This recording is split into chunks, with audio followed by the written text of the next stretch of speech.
GFK. And typically, I would stand here and read bios and introduce everyone, but I've just chatted with these folks, and they're very lively and chatty on their own. So we're going to have them introduce themselves, describe the format for today's discussion, and then just run with things, all right? Sounds good. Is this on? Yeah. Oh, hi, everybody. I'm Thompson. I'm from the Garage Group, and I'm going to be kind of moderating the discussion today. And the intent of why we're here is to kind of get input and advice and inspiration from all of you on topics like design thinking and lean startup and all of these, like some of the proven techniques like design thinking and jobs to be done. They've been around for a while. And then there's new techniques like lean startup and business model generation and agile development and all these startup-y types of techniques. And we just kind of had sprint methodology from Google. So we want to talk a little bit about what's happening with these different approaches and how are they being implemented and practiced in your organizations, really in an effort to say, how do we bring this kind of startup level thinking into big companies, into more well-established companies. So I think we're going to start by just letting everybody introduce themselves, and then we'll kind of dive in. Well, I'll kind of moderate a couple questions, but then if you guys have questions, that would be great to kind of involve anybody else that has questions as we go through. So I'll let Cathy start. Hi everyone, I'm Cathy Hartman. I'm Vice President of Consumer Insights and Advisory Services at Marriott International. Very long title, and that isn't even all of my title. I specifically support the global marketing organization, including the loyalty program. So very busy time right now with our recent Starwood acquisition.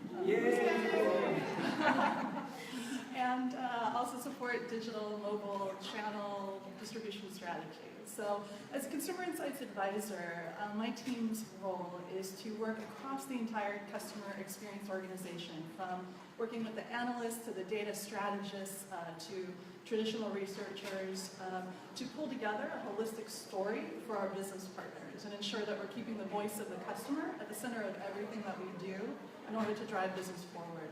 So clearly innovation is a huge part of this, and so it's personally a passion point of mine, so I'm very excited to be here and part of this panel. Hopefully this one's on. Hi, my name is Vera Harrington. I'm AVP of Innovation at Liberty Mutual Insurance. And so what we're doing over at Liberty is really trying to find out new revenue opportunities that are not within the insurance space.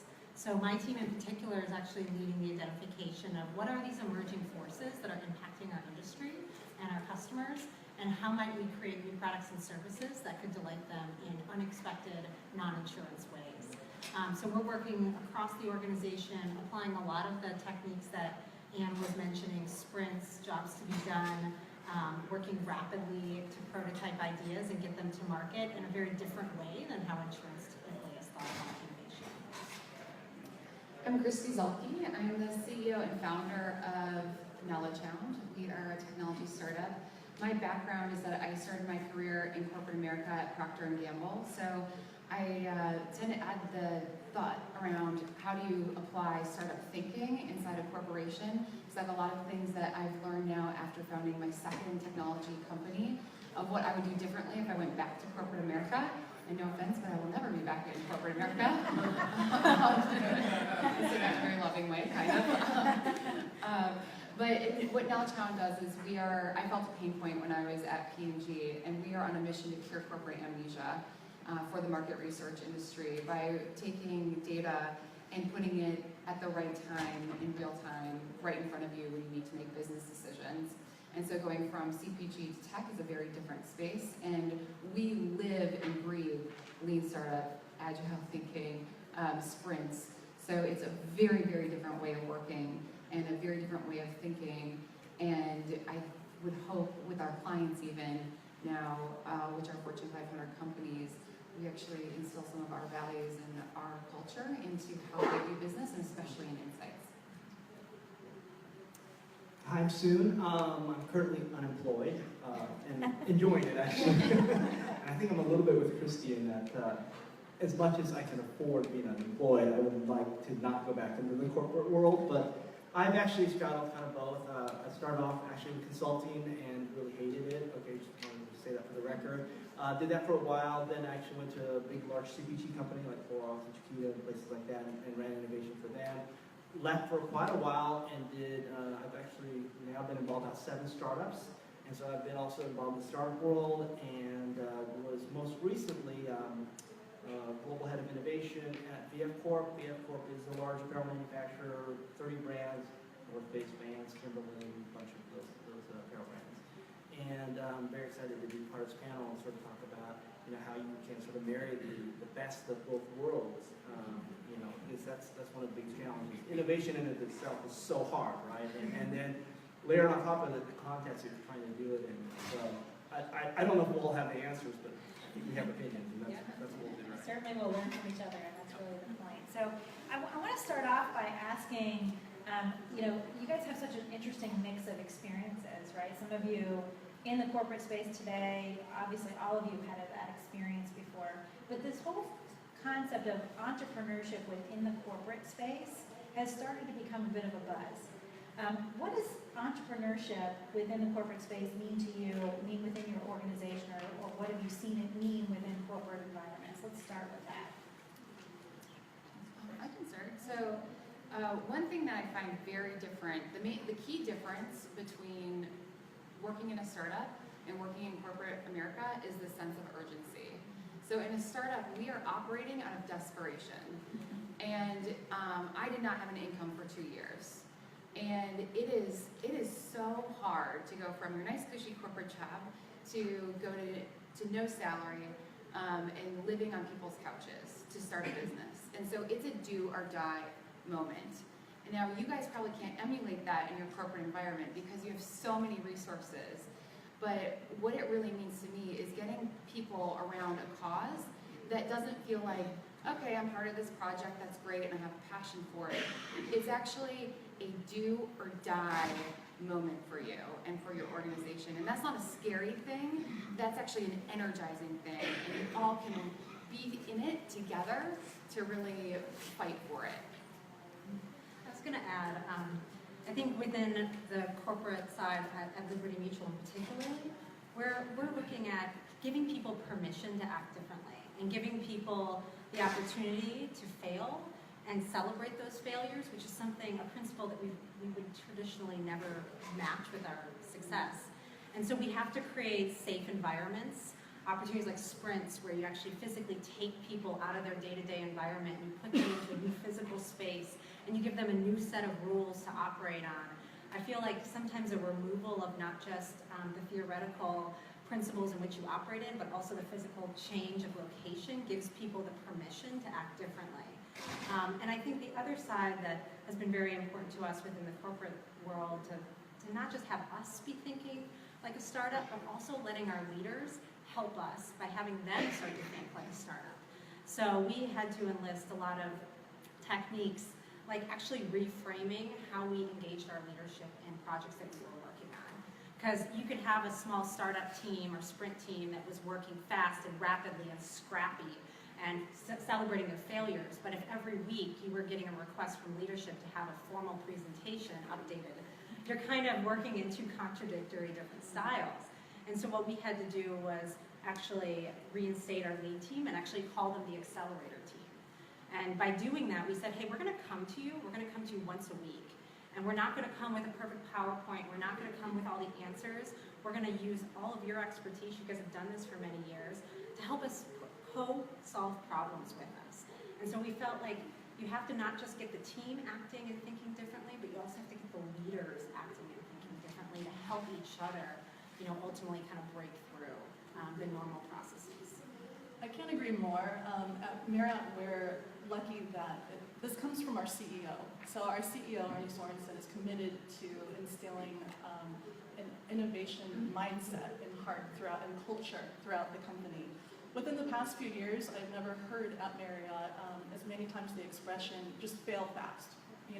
Figure out what's going on, what's needed, get something, at least in a prototype, using these techniques that we'll be talking about in order to see what works, which when you're a big corporation like Marriott, we now have 5,700 properties across 110 countries. We can't just do proof of concepts in all of those hotels. We need to be sure that whatever we're going to roll out is going to work. This is even true for our loyalty program. I mean, the smallest change is going to have such an impact across the globe that what we need to do is figure out, again, ways to design quickly, build prototypes, MVP we use quite a bit in our organization in order to figure out what needs to be done, what's working, how can we optimize, and move quickly. The industry is changing so fast that, again, a big corporation like Marriott, we can't just rely on, traditionally we've done so well with boomers, so we can just ride those laurels. You know, it's changing. The millennial traveler is different, so we've been needing to figure out, how do we change? How do we nimbly change quickly? Because the marketplace is not moving slowly, so we cannot move slowly. So your question is around a state of sort of corporate entrepreneurship, is that right? Sometimes I think it's a word that's a bit of an oxymoron, but you know, so I relate to everything you guys have said. I totally empathize with Kristi in terms of, it's just not the fact that you're living on a couch. I think the hardest thing for me actually was waking up in the middle of the night and realizing that there was maybe 100 people and they may be living on a couch, and that you just hired these 100 people and their hopes and dreams were tied to this vision you've created, and they're all signed up and on board with that. And like I said, I think earlier yesterday, I had done I think 5 or 6 layoffs. It's one of the most painful things I've ever done. And it's not just admitting the business failed, I failed that, you know, and I've taken it very personally. So that's both good and bad. And that sense of urgency creates the ability to be nimble, to be quick, to react fairly quickly, and also, how do you want to say it? It sort of galvanizes and mobilizes you all together. So it's easier to walk lockstep, so to speak, towards something. And that sense of urgency and the ability to walk lockstep is a lot harder to create in a big, you know, organization that has sort of many arms and people in places and silos. But that is one big value of that, but there's also one huge downside of that.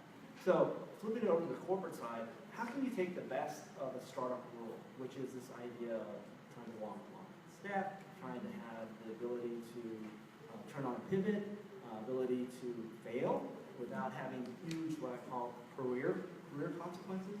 I mean, that is the freedom of working in a large corporation. You don't have to worry about, you know, your team's payroll, right, and whether or not they're going to be able to feed their new baby. You know, I mean, these are things you have to think about. So, at the same time, what are the negatives of being in a corporation? It's big, right? Generally, it's a lot more of a buy-in culture. You can't just be a maverick. You can be a maverick even if you create what I call independent structures. At some point, you still have to bring it back into the mothership. And that in itself is a process to get the mothership to not have all the antibodies that have that.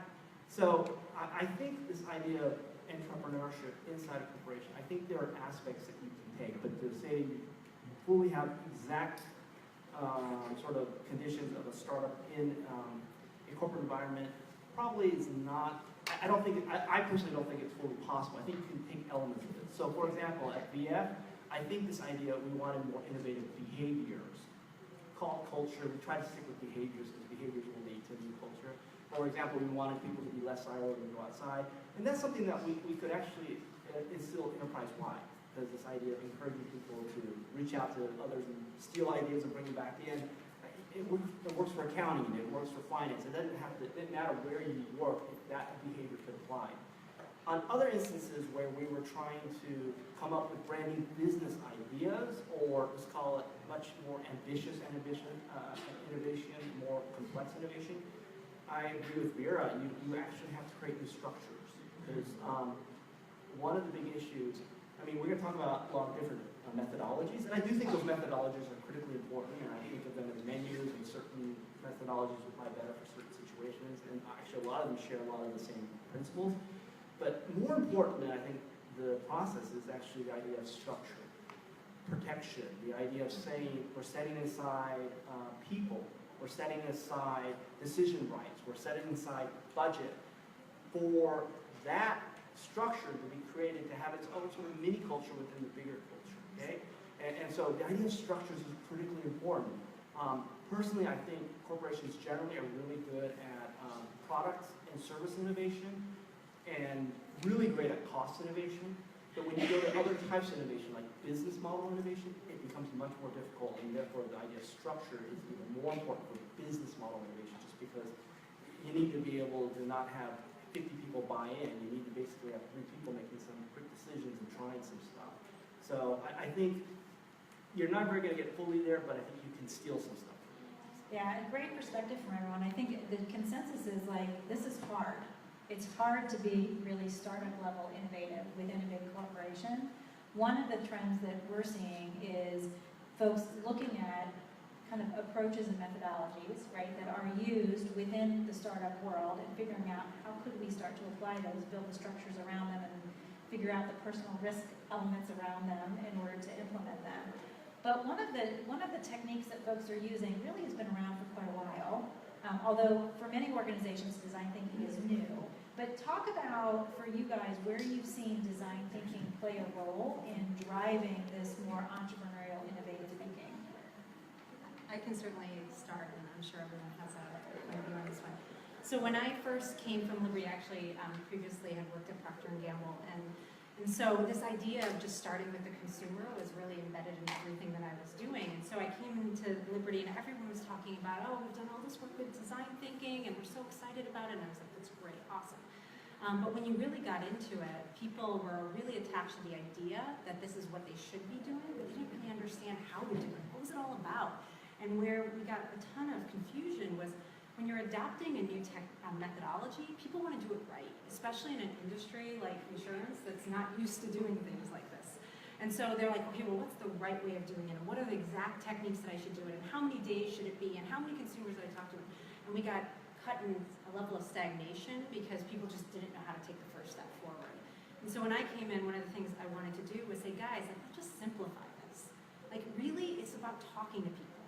And let's go, like, start talking to people in, like, very small scale, easy ways that are low risk. So, you know, we have an innovation lab, which is offsite of our traditional location. And so I would start to lead these, okay, for one day, can I have one day of everyone's time? And I would take 8 people and I'd say, okay, let's go to the innovation lab and let's just go, like, talk to people. And they're like, oh, how are we going to talk to people? And I was like, well, we're going to go, like, recruit them. And so I had found this sign that said, like, 5 minutes equals 1 donut. And I'm not kidding you. It's actually sitting in my desk. I think I've seen it. Taylor has seen it. And I just sat out in our co-working space and I started to recruit people to be our consumers. And so I built this, like, one-day workshop where we just had people interview folks, and then we ideated and converged, diverged, and kind of came back together and iterated with consumers so that we co-created and ultimately came up with concepts that were inspired by consumers, but, you know, built upon their ideas and suggestions. And everyone was like, oh, that was so cool and easy. I was like, yeah, like, we need to be inspired by some of these approaches, not inhibited by the structure that some of these approaches tell us about. And so that's kind of one of the things I've seen. That's a great observation.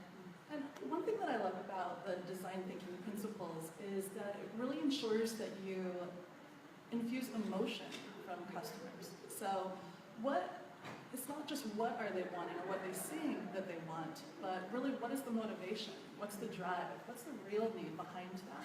And the ideation that you do as part of this really helps you to explore those initial ideas, then start flesh them out, and then start doing some early implementation and going back to the drawing board if you need to. But since you're coming from an understanding of what's at the core of what the need is and what are the emotions you need to be triggering, it's particularly important for a category like hospitality. Travel, sure, there's a lot of function to it, that you need a bed, you need water, you need a Wi-Fi.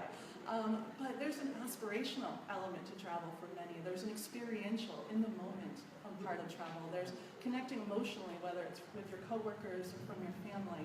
So design thinking we utilize to ensure that we're not just caught up in those tangible elements, but then also bring it back. We have used design thinking for the more tangible. I don't know if any of you heard the recent announcement we made this week about M-Beta. It's the first innovation lab that's actually an operating hotel.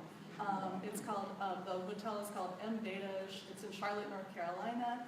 You've got to check it out. So this is the whole hotel is innovation. Because again, going back to 5,700 properties, right, we can't roll everything out. We need to try and experiment. And this actually is making consumers part of that process with us. So from checking in at the curb to different features within the lobby to digitally enhanced fitness centers to different restaurant concepts. And next to everything that we're doing, there's actually buttons, beta buttons, they're called, that people can push if they like.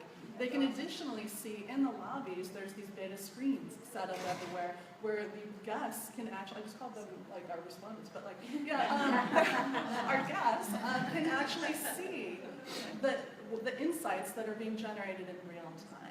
So, and the design thinking is kind of at the foundation of that M-beta concept as well. That's a great example. You know, from an entrepreneurial standpoint, we have no budget and we have to move very quickly. And so and with no budget, I think that creates like this real sense of innovation as well. And so some things that we do is, one, I don't think you can solve a problem unless you've experienced it. I don't think you can solve it in the right way. So I think it's really hard for large organizations whose CEO, who has never experienced the true pain point that they're solving, are trying to solve a need that they actually have never experienced. I think that's one of the reasons why we've been so successful at KnowledgeHound, is because I've walked in my consumer shoes. But when I was at P&G, we were trying to solve problems for sometimes consumers that were middle market to low end market who maybe had budget constraints. And those of us who are in corporate America, we really don't have budget constraints. And so if you can't be that consumer, how do you immerse yourself with them though on a weekly basis? It isn't a one-time focus group. So what we get to do in a startup is, in order to survive, we have to go to coffee with every person that we possibly can to learn from them on how they run their business, to if they're going to give me money. I've raised money from billionaires to fund my business, and I've also interacted with, I was actually talking to the guy who sweeps our floors at WeWork and in our office space, and they come from disadvantaged. A lot of them are ex-felons.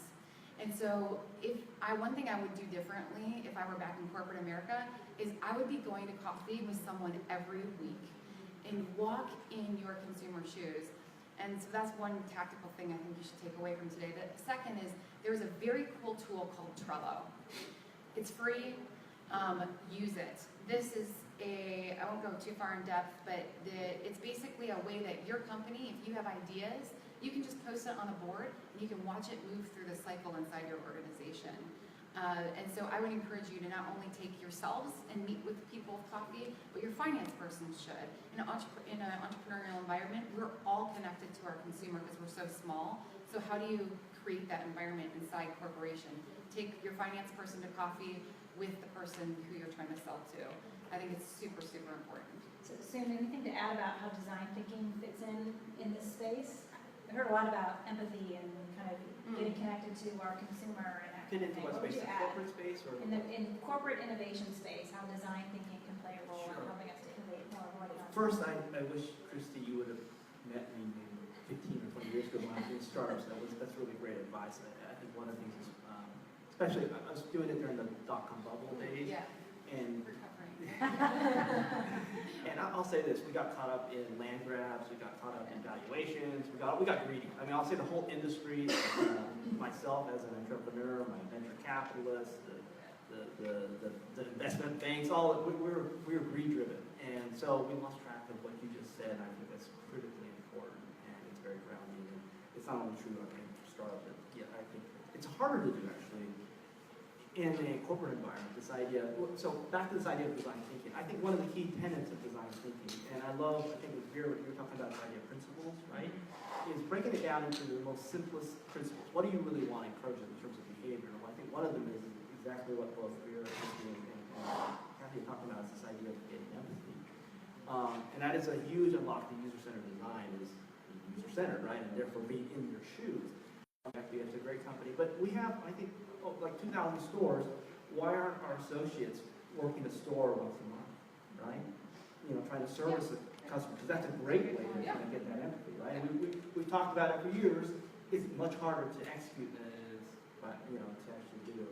I think the other tenets is this idea of not being siloed, but having multi-functional, points of view to sort of come at both the problems and the solutions and the development, including bringing in consumers to develop the ideas. And then last, I think the other key tenet that we learned about design thinking is this idea of test, prototype. And for us, we try to break down design thinking into those three simple principles. Just getting better empathy, making sure you had a diverse point of view in the problem identification and the problem solving process, and then really doing this rapid prototyping test type thing. And so I think a lot of the methodology talk about share those commonalities. And so if you can, instead of being, I think, dictating a real prescribed process, try to pull up to principles and say how might that be infused in everything from how accounting is doing reports. Who's your customer, and do they like your reports? Can we simplify them? Do you need this many reports? All that, right? And we even thought about applying design thinking across how we did what we call our business reviews. Because business reviews had been grown up after 20 years, and obviously some of the stuff was done because the way it's been done, right? And versus who's the audience and what's the purpose, and can we redesign it based on that? I'll say one other thing about design thinking. We went on a long journey around design thinking. We did probably 20 plus projects with IDEO and a whole bunch of other folks. We worked with Dom and Monitor, we worked with Continuum, we worked with a lot of great firms. We went to Stanford, a bunch of us went to Stanford, went to the boot camp there. We went to Hartman and worked with Design Works there, and a whole bunch of people there. We hired Idea Point with their simulator. I could go on. We did a lot of stuff, and I don't think even to this day, after 6 years that I was there, that I was that successful at getting design thinking to take hold.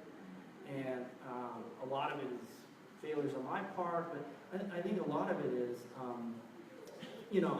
I think I was struggling between whether we teach the principles or we teach the methodology.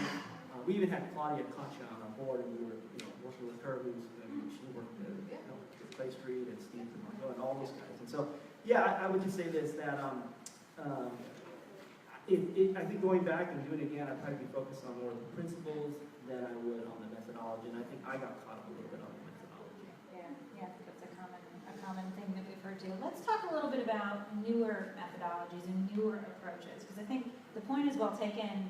It's not necessarily about following any one of them out the door, and I want to ask each of you to think really like uber practically. So for the folks kind of out here, like, what's something that they could go take away and do tomorrow? Thinking about some of the newer techniques. So when I say newer techniques, I'm thinking about things like Google Sprint methodology, if anybody's read Google's book called Sprint, or Lean Startup. How many people have read Lean Startup by Eric Ries? So Lean Startup talks a lot about kind of this build, test, learn cycle. So the rapid prototyping kind of coincides a bit with some of the design thinking as well. But talk about where you've started to use newer methodologies and some tips for folks about, because soon to your point, it's hard to make this stick in the organization. What have you done? What have you tried? And what's working? What's making it, and why? Like, what's making it stick? Yeah, I'll go first real quick. From our vantage point, we tried it on a lot of things. We actually tried it even on a meta level in terms of having our presidents come in from all the brands and think the idea of how to create a better culture at VF, right? And we actually came up with some really great ideas, and we presented it to our CEO, our CFO. They loved them, and then people went back to their day-to-day jobs and their fire wheels, and just one of the big learnings about design thinking for us was also you can't just do a one and done. And a lot of times people think of design thinking as, oh, this great sort of workshop, and you get all this euphoria because you actually get in front of consumers, and you get this high coming out of it. And I think one of the key learnings is that you need to, one, find a problem that everyone really cares about solving, okay? Two, that it's a process that you would apply on an iterative basis in itself, meaning that it's not just one workshop. You would actually envision the idea of having 3 or 4 workshops using design thinking, trying to get to that end game. And so for us, I think the area that we found the most traction is around retail experiences. And I actually think design thinking works really well when we do anything around journey mapping. And so for us, it's just, what we did is, it was really novel. What we used to do is we'd have an RFP, we'd go out to 3 design firms, they'd come up with something pretty, we'd pick the one we thought was the prettiest, and then they'd go off and design it, and then we basically spend, I don't know, $500,000 on a new design in the store, and we'd roll it out, and that'd be it. And so we changed it around, and we basically said, okay, a design firm, okay, we're going to pick 1 or 2 partners we like, and guess what? We're going to go out and we're going to do shop-alongs, we're going to do ethnographies, we're going to live with consumers for a while, and you're going to get immersed, and the designers in those teams actually had to basically live in their shoes, and then based on that, we're going to not solve, we're going to really think about what are the problems to be solved. And And so that was a whole big unlock for them to think about problems. I just want to develop my pretty design, and I already know this kind of works, and I kind of know your aesthetic, so I can basically plug and play, right? And no, it's like, oh no, we want to hear what you think the problems were. And asking our design firms to actually, instead of saying solutions, think of the problems. Come back with better problems and deeper understanding of the problems. And then from there, let's figure out the solutions. And then the last thing we did on the retail thing is we actually shared consumers' early prototypes and designs. But most importantly, we didn't open stores. We actually had a 2-week soft opening where we actually had consumers come during the day, give us feedback, and at night we basically tear up the store and redo it based on the feedback we get. I'll give a couple examples of what's worked on my side.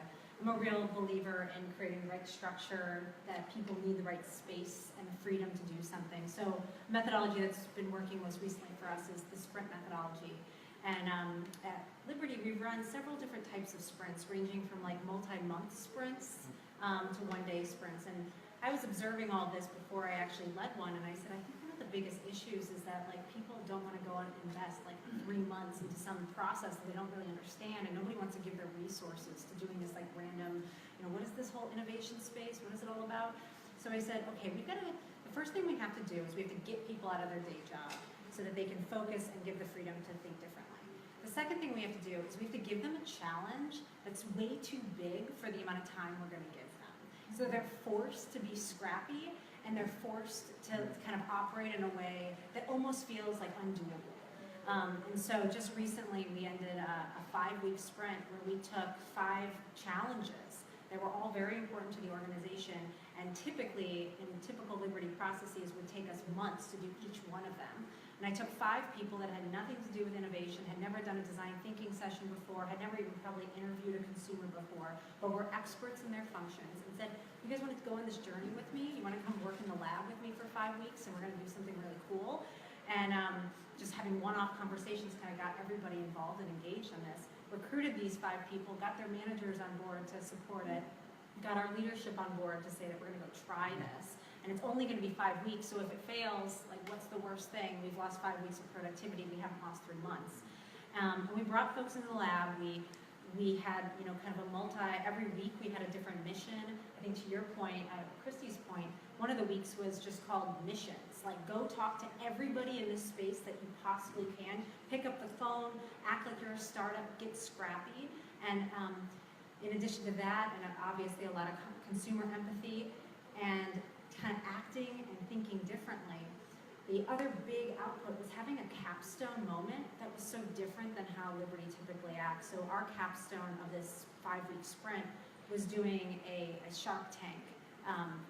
We've heard that topic a lot. I've heard, even at P&G, we did some versions of that. But for this, we had our 5 sprinters, as we call them, pitch for 5 minutes on each of their problems that they were working on.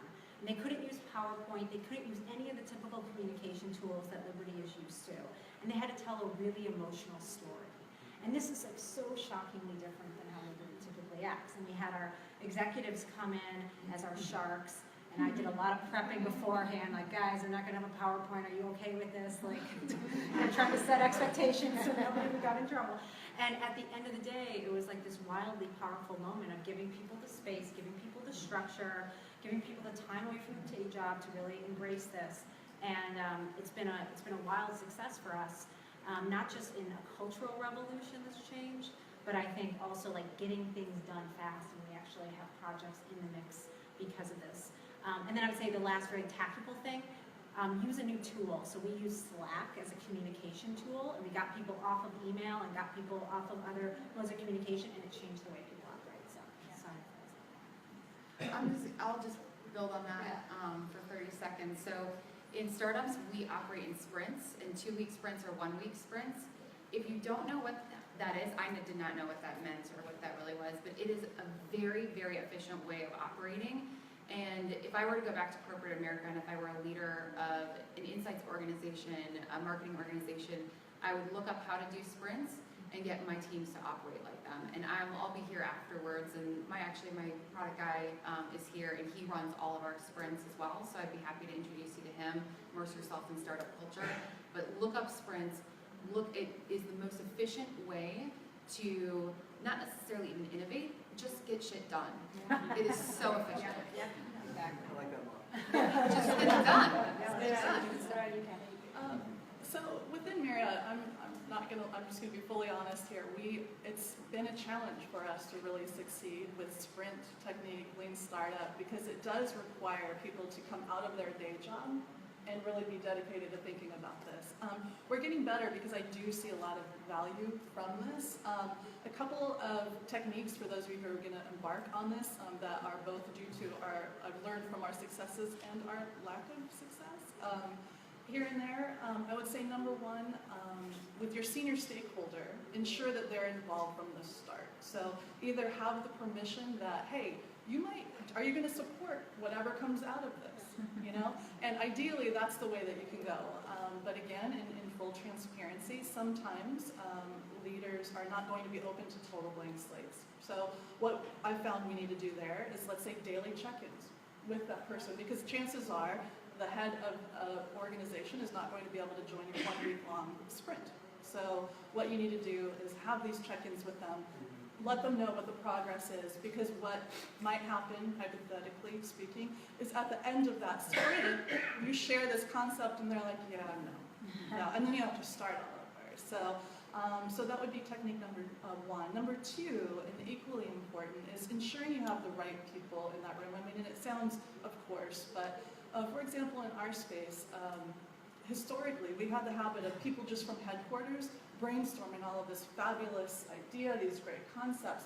But you know what? That needs to be operationalized, whether it's through our owner community, whether it's through our franchisees, whether it's just pulling it through on property.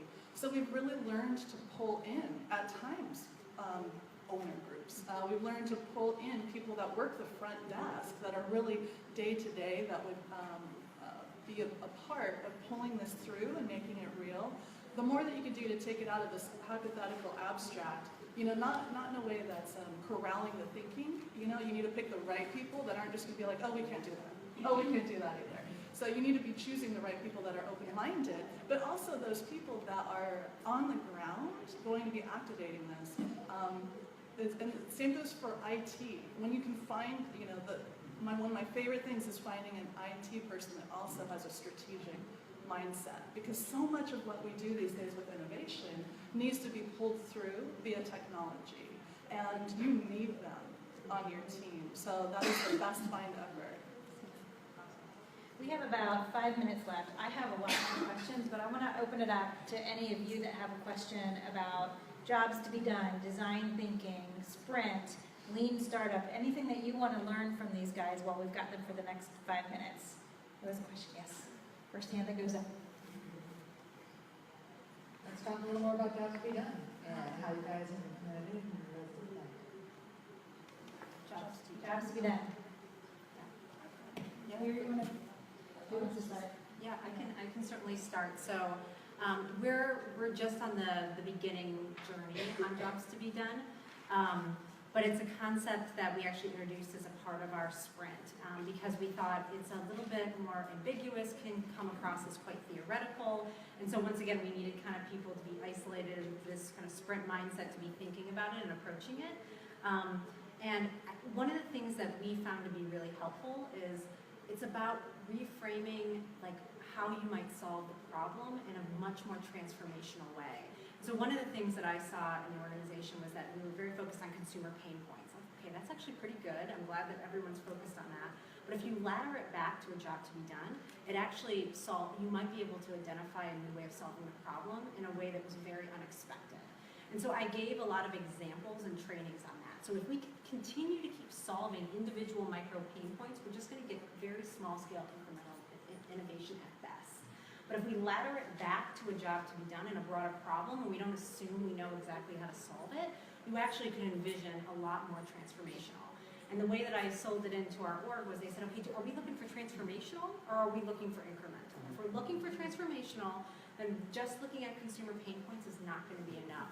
You've got to ladder it back and giving like concrete examples and case studies and just sitting down with people and literally drawing it out. And that's what I've been doing actually for the last like week and a half, actually, since we've come out of the sprint, is re-engaging everybody that wasn't a part of it on this new framework that we're going to be talking about.